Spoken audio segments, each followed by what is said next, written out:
নমস্কার বন্ধুরা, শুভ সকাল। আজকে আগেই ফুল তুলে নিয়েছি, ফুল তোলা তোমাদের সাথে শেয়ার করলাম না।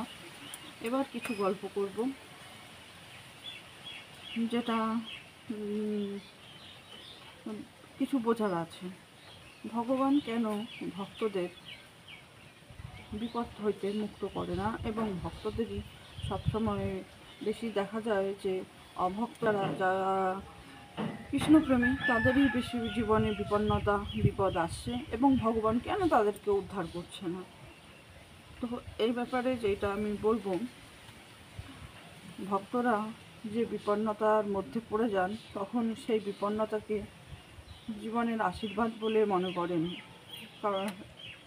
কারণ যেমন উদাহরণ দিচ্ছি, পরীক্ষিত মহারাজ, অর্জুন পুত্র অভিমন্যু পুত্র পরীক্ষিত মহারাজ শাপগ্রস্ত ছিলেন যে 7 দিনের মধ্যে তাকে তক্ষক দংশন করবে।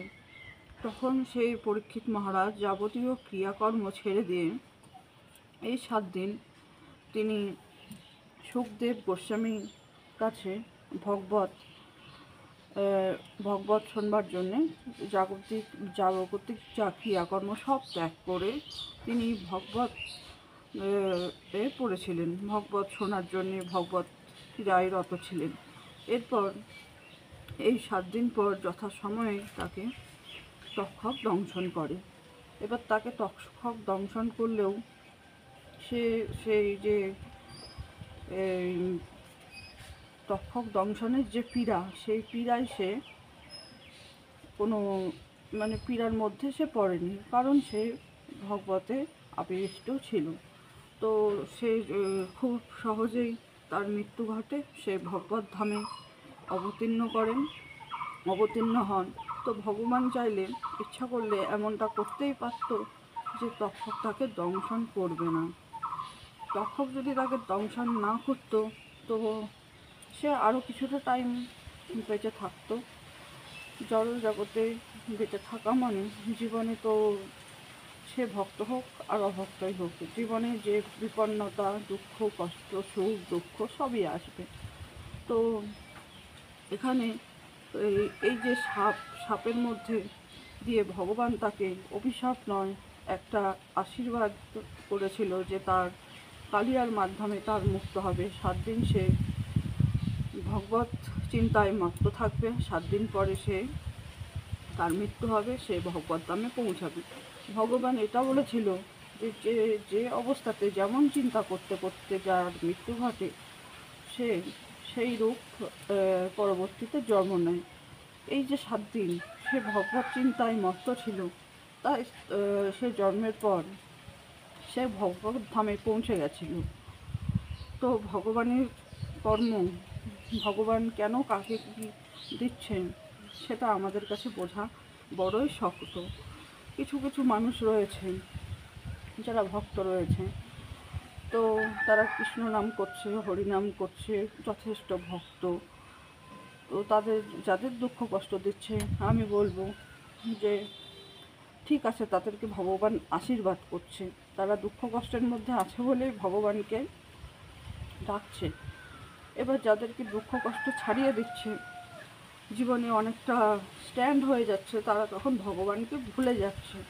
এবার আগে যে ভক্ত ছিল, সেই ভক্তর জায়গা থেকে তারা বলছে আমরা সময় পাচ্ছি না আগের মতো করে ভগবানকে সময় দেবার। কিন্তু বন্ধু, আমাদের জীবনের তো একটাই লক্ষ্য না, যে আমরা এই জড় জগৎ থেকে মুক্তি পাবো, ভগবত ধামে পৌঁছাবো। এটা হয়তো আমাদের মতো সাধারণ মানুষদের এক জন্মে সম্ভব নয়। এর জন্যে বারবার জন্ম নিতে হবে, বারবার এই ভগবান কৃষ্ণ সেবা, পূজা পাঠ, বিভিন্ন শাস্ত্রবিধি প্রত্যেকটা কৃষ্ণর কাছে নিজেকে অর্পণ করতে হবে। সম্পূর্ণ অর্পণ যখন সম্ভব হবে, তখনই প্রত্যেকটা জীবের মুক্তি লাভ ঘটে। তো এই কারণে ভগবান ভক্তদেরকে বিপদ হইতে মুক্তি করে না, মুক্তি দেয় না। জীবনে বিপন্নতা বাড়িয়ে দেয়, যেন সে ভগবানকে ভুলে না যায়। এটা ভগবানের কোনো অভিশাপ তো বলাই যায় না, এটা ভগবানের আশীর্বাদ। যাদের যে ভক্তদেরকে জীবনে বিপন্নতার মুখে রেখেছে, তো মনে করতে হবে কোনো না কোনো ভালো কিছুর জন্যেই জীবনে বিপন্নতা দিয়ে রেখেছে। হয়তো কারো জীবনে এমন বিপন্নতা দিয়েছে, সেই বিপন্নতা থেকে, সেই জায়গা থেকে সে একটা নতুন রাস্তার সন্ধান পাচ্ছে। তো ভগবানের ক্রিয়াকর্ম আমাদের বোঝা বড়ই শক্ত। তো এইটুকুই বলতে পারি, ভগবান যা করে সব সময় মঙ্গলের জন্য করে। আর যার যেমন কর্ম তার তেমন অবশ্যই ফল হয়। সাথে সাথে ফল বোঝা সম্ভব নয়, কিন্তু সময়ের সাথে ভগবান প্রত্যেকেরই শুভ কর্মর শুভ ফল, অশুভ কর্মের অশুভ ফল অবশ্যই দিয়ে থাকে। আর তবুও ভগবান কিছু বলেছে, যেমন গীতা পাঠ, সেখানে সর্বপাপ নষ্ট হয়ে যায়।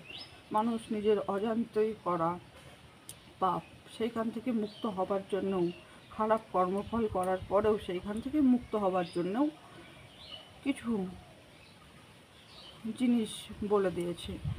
গীতা পাঠ করতে একাদশী দিয়েছে বছরে 24টি একাদশী। তার মধ্যে কিছু কিছু একাদশীর মাহাত্ম্য এতটাই রয়েছে যে একাদশীগুলো পালন করলে অশ্বমেধাদি যজ্ঞ সম্পন্ন সর্বপাপ থেকে মুক্ত হওয়া যায়। তো বন্ধুরা, আমি বলবো, তোমরা এমন পাপ থেকে মুক্ত হতে চাইলে তোমরা অবশ্যই গীতা পাঠ করবে, সাথে একাদশীর মাহাত্ম্য জানো, এবং যদি সম্ভব হয় 24টি তো এই 24টি তো একাদশী রয়েছে, তার মধ্যে বছরে 4টি বড় একাদশী রয়েছে। তো 24টা সম্ভব না হলেও বন্ধুরা 4টি একাদশী করো, এইখান থেকে তোমরা সর্বপাপ হইতে মুক্ত হয়ে যাবে। একাদশীটা যদি একেবারে নিষ্ঠা সহকারে পালন করতে পারো, তো 100% গ্যারেন্টি বন্ধু যে সর্বপাপ হইতে মুক্ত হবে, এবং একাদশীর যতগুলো মাহাত্ম্য আছে সেই মাহাত্ম্যগুলো অবশ্যই 100% ফলবে।